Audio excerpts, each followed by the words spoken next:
अस्सलाम वालेकुम प्यारे दोस्तों। अल्लाह ताला ने हाफिज ए कुरान को दुनिया और आखिरत में बहुत ऊंचा मकाम और ओहदा दिया है। हाफिज ए कुरान फरिश्तों के हमराह अपने घरों में होगा। आइए अब बिना किसी देरी के वाक्य को शुरू कर लेते हैं। हाफिज ए कुरान, लड़की ने सांप को पैदा किया मोजीजा। सुन, आप भी हैरत में पड़ जाएंगे, तो वीडियो को मुकम्मल पूरा जरूर देखना। इसी तरह की इस्लामिक घटनाओं और वाक्य से रूबरू होते रहने के लिए आज ही सब्सक्राइब करें हमारे चैनल इस्लाम हिस्ट्री को और साथ ही बेल आइकॉन को प्रेस करें। आज हम आपको जो घटना सुनाने वाले हैं, यकीनन उसे सुनकर आपके होश उड़ जाएंगे। आपको यकीन नहीं होगा कि ऐसी भी करामात हो सकती है। दरअसल वाक्य ये है कि एक हाफिज ए कुरान लड़की ने एक सांप को पैदा किया। जब यह बात बस्ती वालों को पता चली तो सबकी चीखें निकल गईं। यह दिल दहला देने वाला वाक्य सुनिएगा। तो आज का वाकया शुरू करने से पहले हम थोड़ा हाफिज ए कुरान का सही मतलब जान लेते हैं, फिर मैं आपको मुकम्मल वाकया से रूबरू करवाऊंगा। नाजरीन, कहा जाता है कि एक गांव था। उस गांव में हिंदू मुसलमान दोनों रहा करते थे। उस गांव में एक लड़की थी जो हाफिज ए कुरान थी। बहुत ही नेक और पाकीज़ा थी। अल्लाह पाक ने उसको बहुत ही हसीनो जमील बनाया था। अल्लाह पाक ने उसको हुस्न के साथ साथ 1 लाख से भी नवाजा था। वह अपने माँ बाप की इकलौती बेटी थी। उस गांव में एक छोटा सा मदरसा था जहां वह कुरान पाक हाफिज करने के लिए वहां जाया करती थी, और रास्ते में आते जाते लोग उसके हुस्न को देखकर उसके आशिक हो चुके थे। मगर एक मर्तबा अल्लाह का करना ऐसा हुआ, एक हिंदू लड़के ने उसको देख लिया। उसको देखते ही उसका दीवाना हो गया और किसी न किसी तरीके से उसकी कुर्बत को हासिल करना चाहता था। उसको पाने की तरह तरह के मंसूबे बना रहा था। मगर अल्लाह ताला को यह मंजूर नहीं था कि एक हिंदू की शादी एक मुसलमान हाफिज कुरान लड़की से हो। उस लड़की की शादी एक मुसलमान से हो गई। उसके बाद वो लड़की के साथ ऐसा क्या हुआ कि वो एक सांप की मां बन गई। जी हां, एक लड़की ने सांप को पैदा किया। आइए जानते हैं। वो गैर मुस्लिम शख्स ने उसको देख लिया और उसके खूबसूरती का आशिक हो गया। वह किसी भी तरह से उससे बात करना चाहता था, उसके साथ शादी करना चाहता था, मगर ऐसा हो ना पाया। और उस लड़की की शादी एक नेक मुसलमान लड़के के साथ हो गई। वो उसके साथ बहुत खुश थी, मगर इधर वो गैर मुस्लिम शख्स उस लड़की के प्यार में पागल हो रहा था। उसको दिलो जान से चाह रहा था, मगर वह शादी करके किसी और के पास चली गई थी। इसलिए अब वह कहने लगा कि वह शादी करके किसी और के पास चली तो गई है, मगर उसको मैं कभी भी सुकून से रहने नहीं दूंगा। उसका मैं सुख चैन छीन लूंगा। उसके बाद वह एक काले जादू वाले के पास गया और उसने उस लड़की और उसके शौहर दोनों पर काला जादू करवा दिया। उस लड़की का शौहर बहुत अच्छा था, मगर इस काले जादू की वजह से अब वह भी उससे खिजा खिजा सा रहने लगा था, और इस वजह से उसको शुरू के 5 सालों तक कोई औलाद भी नहीं हुई थी। उसके बाद उन्होंने किसी के कहने पर अपना रूहानी इलाज करवाया। बहुत इलाज करवाने के बाद आखिरकार उसके घर में एक बेटी पैदा हुई। उस बेटी को घर में सब बहुत चाहते थे, मगर उसका शौहर उसको देखना भी नहीं चाहता था। मगर फिर भी वो औरत बहुत खुश थी कि चलो घर में रहमत तो आई है। वक्त के साथ वो बाप भी अपनी बेटी को चाहने लग जाएगा। उसके बाद जब वह बेटी तकरीबन 8 महीने की हुई तो एक दिन उसके दरवाजे पर एक फकीर ने सदा लगाई। उस औरत ने अपनी एक नौकरानी से कहा कि फकीर को कुछ खैरात देकर रवाना कर दो, मगर वह फकीर जिद करने लगा कि उसे घर की मालकिन से मिलना है, बहुत जरूरी बात करनी है। हालांकि वह औरत किसी के सामने नहीं आती थी, मगर उस दिन पता नहीं ऐसा क्या हुआ कि वह औरत खींची खींची उस फकीर के सामने आ गई और फकीर कहने लगा, बीबी बहुत भूख लगी है, खाना खिलाओ। उस औरत ने उसको खाना खिला दिया। फिर वह कहने लगा, बीबी जी पानी भी पिलाओ। उस औरत ने अपनी नौकरानी से कहकर पानी भी मंगवा दिया। फकीर ने जैसे ही उस पानी में देखा तो उस औरत से कहने लगा कि इस पानी में तो सांप है। ये सुनकर वो औरत बहुत हैरान हुई और कहने लगी, पानी में सांप कैसे हो सकता है? वह फकीर फिर से कहने लगा, बीबी जी आप पर किसी ने काला जादू किया है, आपकी कोई भी औलाद जिंदा नहीं बचेगी इस पर। वह औरत हंसने लगी और कहने लगी कि तुम झूठ बोल रहे हो, मेरे तो घर में एक बेटी है जो अंदर सोई हुई है। उस फकीर ने कहा, वह सो नहीं रही, उसको अंदर जाकर देखो। यह सुनकर वह औरत बहुत परेशान हुई और जल्दी से घर के अंदर गई और अपनी बेटी को संभाला तो उसने देखा कि उसकी वह बेटी सच में मरी पड़ी थी। उसके बाद वह वापस दौड़ती हुई घर के दरवाजे पर आई, लेकिन तब तक वह फकीर कहीं पर जा चुका था, यानी कि वह गायब हो चुका था। उसके बाद उस औरत ने यह सारा वाकया अपने शौहर को बता दिया। सब लोग बहुत हैरान थे कि बच्चे की इस तरह अचानक मौत कैसे हो गई। वह फकीर कौन था, लेकिन फिर सब्र तो करना ही था। इस औरत ने भी सब्र किया और अल्लाह के सामने सजदा करके गिड़गिड़ाने लगी कि या अल्लाह, मुझसे ऐसा कौन सा गुनाह हो गया है कि मुझसे खुशियां ही रूठ गई हैं। खैर दोस्तों, इस बच्ची की मौत के 1 साल बाद फिर से इस औरत की एक और बेटी पैदा हुई, जो उससे भी बहुत ज्यादा खूबसूरत थी। अब औरत अपनी बेटी को किसी के सामने ना लाती ताकि उसको किसी की नजर ना लग जाए, क्योंकि वो अपनी एक बेटी पहले खो चुकी थी, इसलिए वो अपनी दूसरी बेटी को खोना नहीं चाहती थी। लेकिन जब उसकी वो बेटी 2 साल की हुई तो एक बार फिर से वह फकीर उस औरत के दरवाजे पर आया और सदा लगाने लगा। जैसे ही उस औरत की नौकरानी उसको सदका खैरात देने के लिए गई तो वह उसको पहचान गई। उसने भागकर इसके बारे में अपनी मालकिन को बताया। इस औरत को शक हो गया था कि कहीं यह फकीर उसकी दूसरी बेटी को लेने के लिए तो नहीं आया है, इसलिए वह भागकर पहले अपनी बेटी के पास गई। उसने देखा कि उसकी वह बेटी आराम से सो रही है। उसने अल्लाह का शुक्र अदा किया और फिर अपनी नौकरानी से कहा कि उसे सदका खैरात देकर रुखसत कर दो। फकीर घर से जाते हुए कहने लगा, इस घर की मालकिन पर काला जादू किया गया है। इस घर की कोई भी औलाद जिंदा ना बचेगी। उससे कहो अपना इलाज करवाओ। इस तरह से कहकर वो फकीर घर से चला गया। फकीर की इन बातों को सुनकर वो औरत रोने लगी। ये देखकर वो नौकरानी औरत के शौहर को बुला लाई। उसका शौहर एक घोड़े पर सवार होकर घर में आया।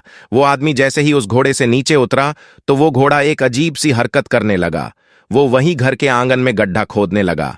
यह देखकर सब हैरान हो गए कि ये घोड़ा घर में कब्र क्यों खोद रहा है। देखते ही देखते उस घोड़े ने एक बहुत बड़ा गड्ढा खोद दिया। उसके बाद उस औरत की वो बेटी अपने कदमों से चलती हुई उस गड्ढे के पास आई। सब उसको रोकते इससे पहले ही वह उस गड्ढे में गिर गई और वहीं पर मर गई। इस हादसे के बाद अब उस औरत को यकीन हो गया था कि वह फकीर ठीक ही कह रहा था। उसके बाद वह एक बहुत बड़े आलिम के पास गई और अपना इलाज करवाया। उस इलाज के दौरान ही उसकी एक और बेटी पैदा हुई। अब वह और उसका शौहर हर वक्त डरे डरे से रहते थे कि उनकी इस बेटी के साथ भी कुछ ऐसा वैसा ना हो जाए, मगर आखिर में वही हुआ जिसका डर था। एक दिन वह अपनी बेटी को साथ लेकर उस आलिम के पास जा रहे थे कि रास्ते में अचानक एक उड़ती हुई एक चील आई और उस मासूम बच्ची को उठा ले गई। दोनों मियां बीवी देखते ही रह गए। उस चील ने दूर आसमान में ले जाकर उस बच्ची को छोड़ दिया। वह बच्ची सीधे जमीन पर आकर गिरी और उसका जिस्म पूरी तरह से बिखर गया। यह हादसा देखकर दोनों मियां बीवी तड़प कर रह गए, मगर वह करते भी तो क्या करते। मगर अब वह सोचने लगे कि आखिर यह सब हो क्या रहा है। आखिर हमारी बेटियों को मारने वाला है कौन। इसके कुछ दिनों के बाद इनके घर में फिर से वह फकीर आया और आवाज लगाने लगा। नौकरानी ने देखा कि यह तो वही फकीर है और दौड़ती हुई अपनी मालकिन के पास पहुंची और उसको इस फकीर के बारे में बताया और फकीर के सामने आई और रोती हुई बोली, अब किसको लेने आया है? जब भी आता है मेरी औलाद को ले जाता है। अब तो मेरे पास में कुछ भी नहीं है। अब तो मेरी गोद भी खाली है। तो वह फकीर कहने लगा कि औरत, अगर तुम मुझ पर यकीन रखती हो तो मुझे अपने घर के अंदर ले जाओ। मुझे खास तुम्हारे काम के लिए ही भेजा गया है। उस औरत ने उस पर यकीन कर लिया और उसको अपने घर के अंदर ले गई। फकीर ने उसके पूरे घर का चक्कर लगाया और फिर एक जगह पर बैठ गया और फिर पानी मांगने लगा। उसकी नौकरानी ने उसको पानी लाकर दे दिया। फकीर काफी देर तक पानी पर वजीफा पढ़ता रहा। फिर उस औरत से कहा कि देखो, इस पानी के अंदर तुम्हें क्या दिख रहा है?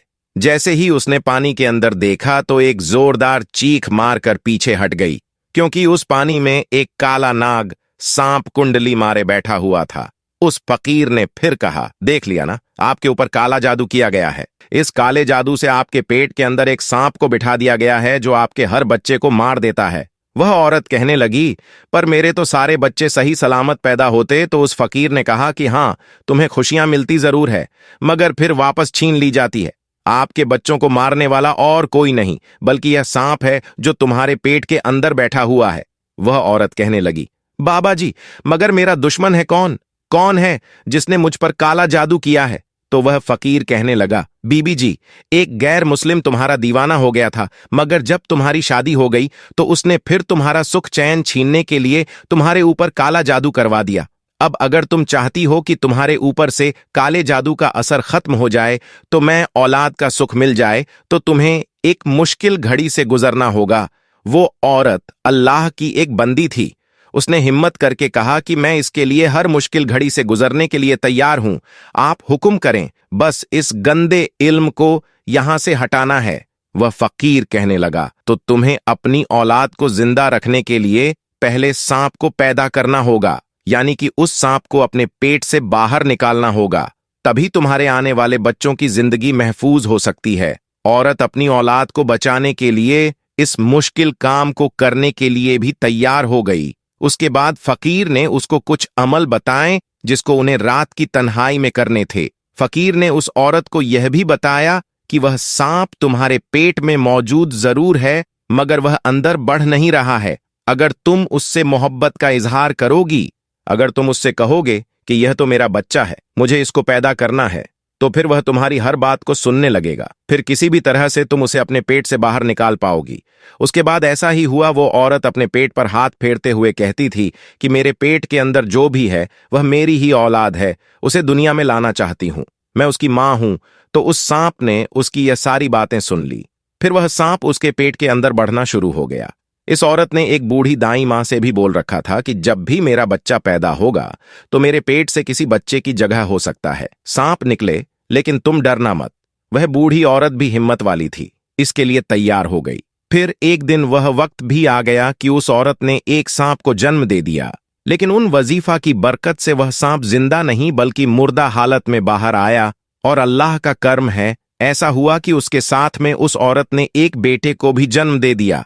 वो औरत अपने सामने एक सांप को देखकर बहुत हैरान हुई और वह सोचने लगी कि किस तरह से वो अपने पेट में एक सांप को पाल रही थी। फिर उसने अल्लाह ताला का शुक्र अदा किया। इसके बाद अल्लाह ने फिर उस औरत को एक एक करके 2 और बेटे अदा किए जो बिल्कुल ठीक और सही सलामत पैदा हुए। काले जादू का असर अब पूरी तरह से खत्म हो चुका था। इसके कुछ दिनों के बाद वो फकीर बाबा उसके दरवाजे पर आया तो वो औरत कहने लगी, बाबा जी कुछ बुरी खबर सुनाने तो नहीं आए हो ना? क्योंकि अब तो मेरे बेटे भी बहुत बड़े हो गए हैं जो बिल्कुल सेहतमंद हैं और हर रोज मैं उनकी लंबी उम्र के लिए दुआ भी करती हूं। तो यह सुनकर फकीर बाबा ने कहा कि बेटी, इस बार मैं तुम्हें कोई बुरी खबर नहीं बल्कि अच्छी खबर सुनाने आया हूं। तुम पर जिस गैर मुस्लिम शख्स ने काला जादू करवाया था, वह फिर से तुम्हारे ऊपर काला जादू करवाने के लिए जंगल में चंदन की लकड़ियां काटने गया था, तो उसको किसी बड़े से काले सांप ने डस लिया और वह वहीं तड़पकर मर गया।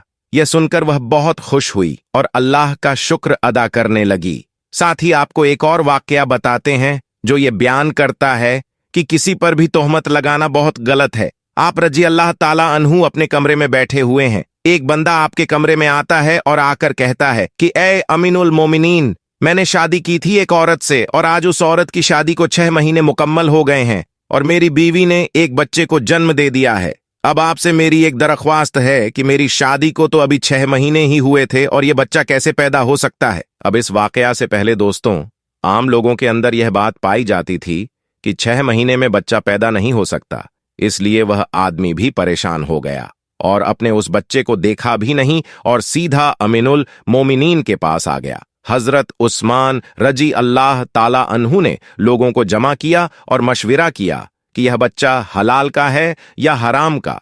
तो मशवरे में मौजूद तमाम लोगों ने कहा कि 6 महीने का बच्चा अरब के अंदर कभी भी पैदा नहीं हुआ है, लिहाजा यह हलाल का नहीं हो सकता है बल्कि हराम का ही है। हजरत उस्मान रजी अल्लाह ताला अन्हु ने हुक्म दिया कि औरत को खुले मैदान के अंदर जमीन में गाड़कर रजन का अमल शुरू कर दिया जाए। अब जैसे ही आपने हुक्म दिया और आपने यह फैसला फरमाया तो यह खबर आसपास के इलाकों में फैल गई और चलते चलते यह खबर हजरत अली रजी अल्लाह ताला अन्हा के कानों में भी जा पहुंची। अब हजरत अली सीधा हजरत उस्मान रजी अल्लाह ताला अन्हा के पास जा पहुंचे और सलाम करने के बाद अमीनन मोलिनी से पूछा कि उस्मान, क्या आपने यह हुक्म दिया है कि उस औरत को रजन किया जाए जिसने 6 महीने का बच्चा पैदा किया है?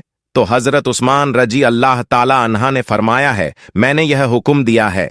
अब हजरत अली रजी अल्लाह ताला अन्हु ने इरशाद फरमाया और कहा कि ए अमीनुल मोमिनीन, आपने गलत फैसला किया है। उस्मान, 6 महीने का बच्चा तो कुरान से साबित है। तो हजरत अली रजी अल्लाह ताला अन्हु ने फरमाया, कयामत तक अगर किसी औरत का 6 महीने का बच्चा बिस्तर पर पैदा हुआ है तो उसे हलाल किया जाएगा, हराम नहीं, क्योंकि यह कुरान की आयत के मुताबिक है और सारी दुनिया झूठी हो सकती है लेकिन कुरान पाक की बात कभी झूठी नहीं हो सकती। हजरत उस्मान रजी अल्लाह ताला अन्हु ने फौरन सिपाहियों को दौड़ाया। अल्लाह ना करे कि उस औरत का संसार कर दिया जाए तो कयामत के दिन मैं उस्मान को क्या बोलूंगा। हजरत अली रजी अल्लाह ताला अन्हा भी वहां से निकले और वह सिपाही भी निकले। अल्लाह का करम है, ऐसा हुआ कि उस औरत को जमीन में गाड़ दिया गया और उसका सिर्फ चेहरा ही बाहर था, और उसकी बहन उसे आखिरी मुलाकात करने आई हुई है और जारुकता रो रही है और उससे बातें कर रही है। अब सिपाही भी वहां पर पहुंच गए, हजरत अली भी वहां पहुंच गए। उस वक्त वहां पहुंचते ही हजरत उस्मान रजी अल्लाह ताला अन्हु ने उस रजन को रोकने का हुक्म दे दिया। उस औरत को उसी वक्त जमीन से बाहर निकाला गया और हजरत उस्मान रजी अल्लाह ताला अन्हु ने उस औरत को अपने पास बुलाया और उसके बेटे को पेश किया गया।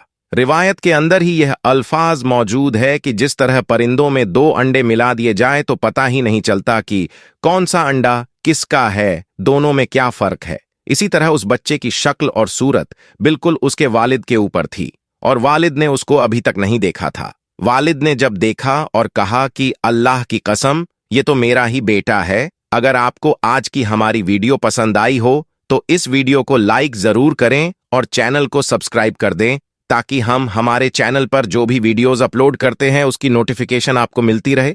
इंशाअल्लाह मिलेंगे एक नई वीडियो के साथ, तब तक के लिए सभी को अल्लाह हाफिज।